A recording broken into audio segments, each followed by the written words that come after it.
अच्छा, बिस्मिल्लाहिर्रहमानिर्रहीम। आज हफ्ते का दिन है, तो हफ्ते के दिन हम मुज़ाकरा करते हैं नमाज का और उसके मसाइल का।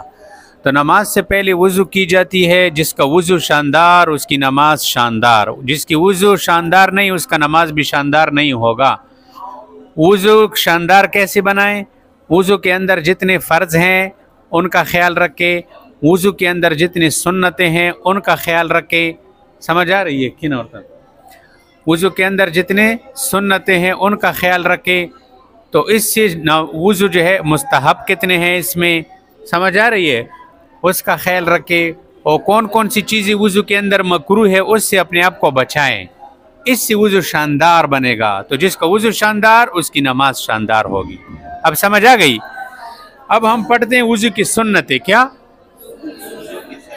वज़ू के अंदर 14 सुन्नतें हैं। कितनी सुन्नतें हैं? एक एक याद करो। समझ आ रही है? बाद में मैं फिर पूछूंगा। सबसे पहला सुन्नत ये है कि वज़ू के लिए नियत करना। क्या है?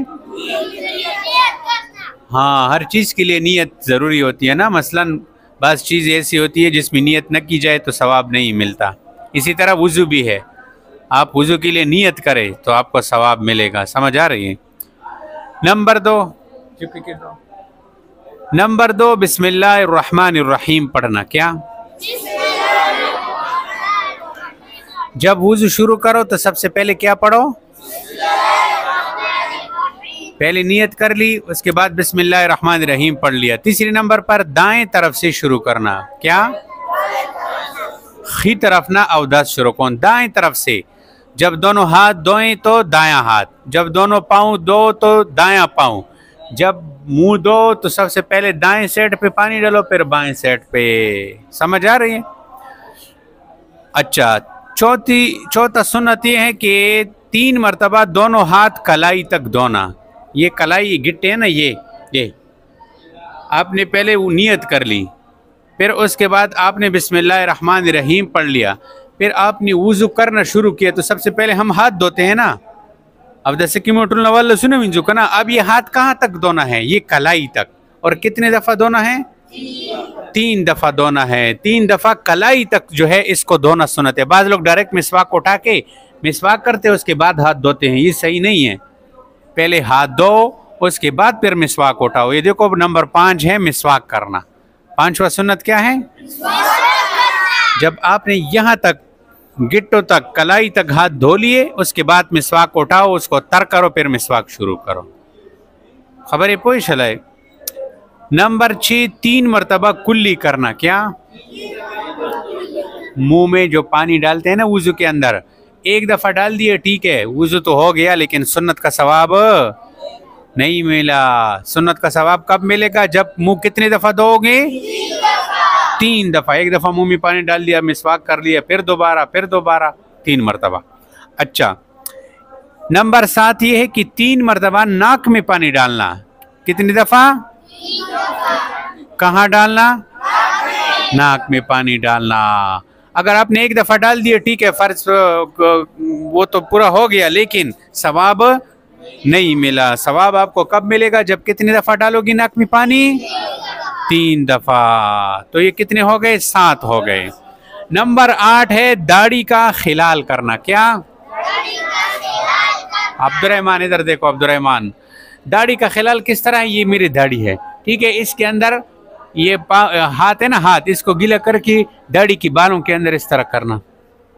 आपकी अभी दाढ़ी नहीं है ना, कल आपकी इंशाल्लाह दाढ़ी निकलेगी। दाढ़ी रखो, दाढ़ी रखना वाजिब है। समझ आ रही है? टिंडा ना बनो, टिंडे ना बनो। समझ आ रही है? तो इसके हाथ को भगोलो और बालों के अंदर यूं यूं करना, ऐसे। ये उंगली उसके अंदर पैरना, इसको कहते हैं खिलाल। ये सुन्नत है। ये क्या है? सुन्नत है। शाबाश है। नंबर 9 हाथ पाँव की उंगलियों का खिलाल करना। हाथ की जो उंगलियां हैं इसके अंदर खिलाल करना, यूं यूं। और पाँव के अंदर जो उंगलियां हैं उसके अंदर भी ये छोटी चिंगली उंगली जो है वो पाँव की उंगलियों के अंदर यूं यूं करना, उसके इसको कहते हैं खिलाल। समझ आ रही है? अच्छा, नंबर 10 ये है कि हर उज़्व को 3 मरतबा धोना। जितनी भी चीज़ें यानी जितनी भी जगह हम वज़ू के अंदर धोते हैं उसको कितनी दफ़ा? 3 दफा धोना क्या है? सुन्नत है। क्या है? मसलन आपने मुंह को धोना हो तो कितनी दफा धोओगे? हाथ को धोओगे कितनी दफा? हाँ। मुंह में कितनी दफा? नाक में? एक हाथ को, दूसरे हाथ को, पाँव को। हाँ, मसा सिर्फ एक दफा करना है, मसा 3 दफा नहीं करना है। समझ आ रही है? तो हर उज़ू को 3 दफा धोना, ये क्या है? सुन्नत है। अच्छा जी, नंबर 11 ये है कि एक मर्तबा पूरे सर का मसा करना, यानी भीगा हुआ हाथ फेरना। आपने हाथ को भीगा कर दिया, पूरे सर के ऊपर यूं कर दिया खीर तक। ये फर्ज के अंदर क्या बताया था कि पूरी सर का चौथाई हिस्सा, पूरी सर का वो फर्ज है। और सुन्नत क्या है? पूरे सर के ऊपर, मुकम्मल सर के ऊपर भीगा हुआ हाथ फेरना। बात समझ आ गई? 12 ये है, नंबर 12 दोनों कानों का मसा करना। कितने कानों का? एक कान का नहीं, दोनों कानों का मसा करना। ये शहादत की उंगली है ना, इसको तर करके कानों के सुराख में डालकर, ये जो रास्ता है कानों के अंदर, इसमें यूं घुमा लेना ऐसे। समझ आ रही है? और ये जो मोटी उंगली है अंगूठा, इसको कानों की पीछे यूं यूं कर देना। समझ आ रही है? और नंबर 13 सुन्नत क्या है? तरतीब से वुजू करना। क्या तरतीब से क्या मतलब है? यानी मुंह धोना, पहले मुंह धोना, फिर कहनी समेत हाथ धोना, फिर सर का मसा करना, फिर पाँव धोना। ये तरतीब है। समझ आ रही है? जितनी चीज़ें तरतीब से जिक्र कर दिए ना, इन तमाम को जो है धोना तरतीब से। ये नहीं है कि पहले आपने पाँव धो लिया फिर आपने हाथ धोना शुरू कर दिया, तरतीब से। और आखिरी 14 नंबर सुन्नत क्या है वुजू के अंदर? लगातार वुजू करना। क्या मतलब है लगातार वुजू करने का? कि एक जगह खुश्क ना हो कि फौरन दूसरी जगह धो लिया जाए।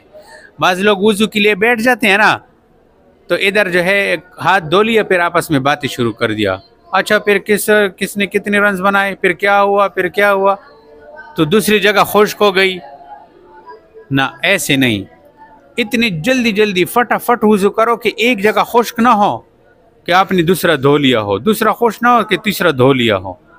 वुजू के ऊपर ज़्यादा से ज़्यादा 2 मिनट लगा लिया जाए, 2 मिनट से ज़्यादा वुजू नहीं बस। ये फिर अब जो 2 मिनट से ज़्यादा वक़्त लगाएगा ना, तो इसका ये सुन्नत फिर अदा नहीं होगा। पानी भी ज़ाया करेगा, वक़्त भी ज़ाया करेगा, और ये सुन्नत से भी महरूम हो जाएगा। तो अब समझ आ गई 14 सुन्नतें, इन तमाम को जो है याद रखना होगा।